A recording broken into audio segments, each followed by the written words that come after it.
Hello everyone, my name is Roger and I will be guiding you through the explanation and usage of the personalization principle.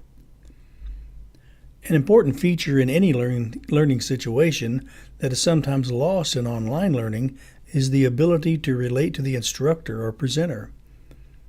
It takes a couple of classes to feel out the instructor in a seated class. To help in this regard for online instruction, using the personalization principle helps satisfy this situation.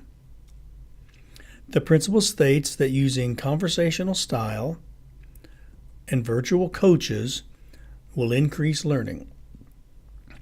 So let's take a look. As I create my online presentations, I refer many times to our textbook that is written in a formal professional style, which is appropriate for this type of book. As I paraphrase, I try to create my explanations in a more conversational style. Even in my communications to you, I usually use I, us, and we as much as possible. Research supports using a more conversational style and a friendly human voice is much better. As with many of the principles, research also shows that this principle works better when less experienced learners are in the target group.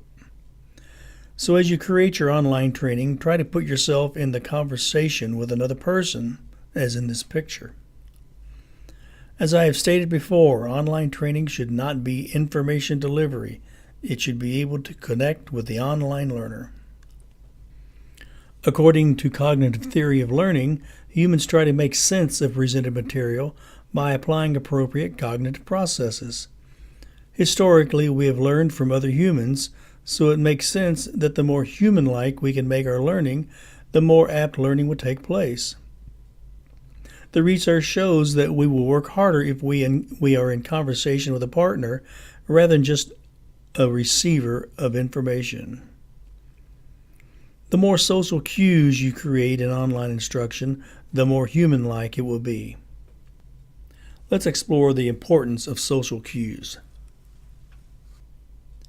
Social cues can prime deeper learning. So if you have an instructional message with social cues, it activates a social response with the learner.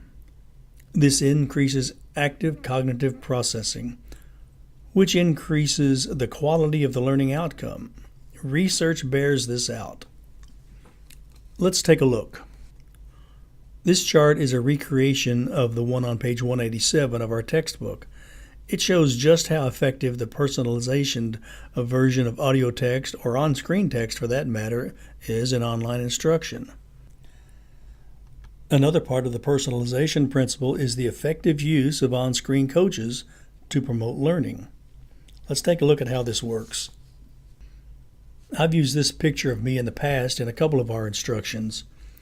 Using it right away on slide 1 in this presentation set in motion the personalization principle. You immediately are able to put a face to a voice. You now have an actual person to help recall from prior learning as you learn new material. This is what on-screen coaches, sometimes called pedagogical agents or avatars, add to the online training.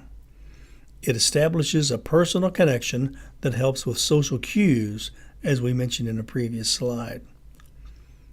It does not have to be a picture of a real person, however. It is just as effective to have a cartoon-like character. However, this character should have human features and have animated human movements. It should also have a real voice using the personalization principle we previously talked about. So let's review. Using a conversational style of audio or online text and virtual coaches will make your training more personal, helping with social cues, developing deeper learning.